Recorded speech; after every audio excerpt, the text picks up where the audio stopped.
Hello, just a quick update on Soulfest, which is being advertised as a Christian music festival happening right here in our area. Before the music starts, we found out that in the morning, guess what they do? They hold a Roman Catholic Mass. You can see it on the screen. This is from the Soulfest website. They also have representatives from the Catholic Diocese of Springfield. So if your evangelical friends didn't participate in the re-sacrifice of Jesus Christ, because that's what the Mass is, it's when a Roman priest once again lays Christ on a Roman altar and supposedly re-sacrifices him again and again until the end of the world. Those are their words, not mine. I'll play a sermon clip in a moment where Pastor John MacArthur speaks about the heresy of the Roman Catholic Mass. But if your evangelical friends didn't participate in that, the people at Soulfest are holding an event where you can ask a Roman Catholic priest questions. So maybe your evangelical friends can be converted to the religion led by Pope Francis. Imagine that. So here is what you need to understand about Soulfest. It's not just an ecumenical event. It is an interfaith event. And nearly all the musicians, they're almost all charismatic, because it is a stated goal of the charismatic movement to seek unity with the Catholic Church and the Pope. Now, I don't know any pastors locally that are supporting this concert.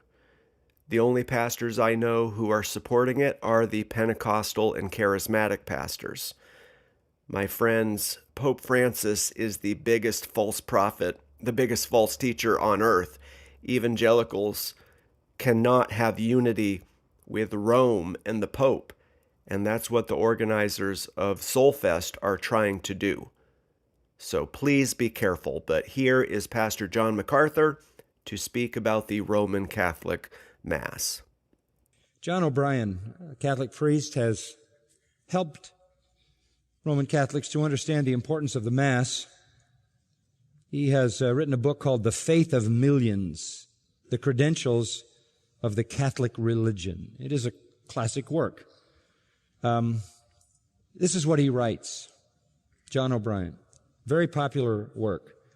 When the priest announces the tremendous words of consecration, this is the Mass, he reaches up into the heavens, brings Christ down from his throne, and places him upon our altar to be offered up again as the victim for the sins of man. It is a power exercised by the priest greater than that of saints and angels, greater than that of seraphim and cherubim. Indeed, it is a power greater even than the power of the Virgin Mary. While the Blessed Virgin was the human agency by which Christ became incarnate a single time, the priest brings Christ down from heaven and renders him present on our altar as the eternal victim. You wonder why you always see a crucifix and not an empty cross?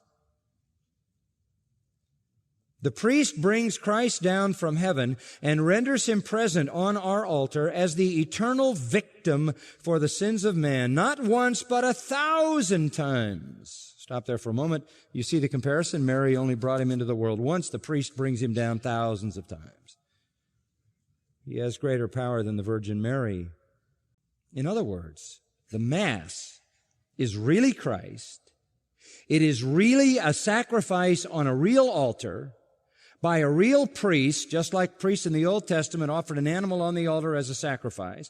The only difference is it is an unbloody one. But Christ is nonetheless immolated or offered or sacrificed. Okay, so there you go. Hopefully you understand that the Roman Catholic Mass, to call it unbiblical is an understatement. It truly is a heresy where the Roman priest claims to have the authority to pull Christ down from heaven and re-sacrifice him again on one of their Roman altars. So I'm going to leave in the comment section and in the description of this video, I'll link to the full sermons, 2 sermons, part 1 and 2, the heresy of the Mass. But let's just pray for everybody who is going to this, that if some saved evangelicals are going, that they won't be deceived, and that people will wake up to what's going on here at Soulfest. Thanks for watching.